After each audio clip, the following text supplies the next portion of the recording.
तर नमस्कार मी स्वामी समर्थ. स्वामींच्या चरणी सुरुवात करूया आवाजात प्रेरणादायी संदेश. स्वामी म्हणतात, जीवनात संकटे आली तर घाबरू नका, कारण अंधारानंतरच सूर्योदय असतो.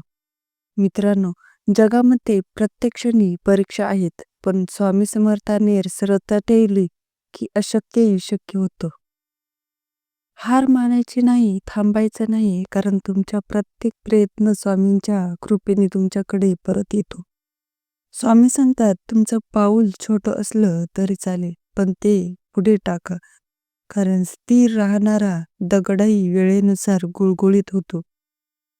आज तुम्ही जिथे आहात ते कालच्या प्रयत्नांचं फळ आहे, आणि उद्या कुठे असाल ते आजच्या प्रयत्नांवर ठरते. म्हणून उठाच, प्रयत्न करा, स्वतःवर विश्वास ठेवा. स्वामी समर्थ तुमच्या मागे आहेत. तुमचा मार्ग नक्की उजळून. जय जय स्वामी समर्थ.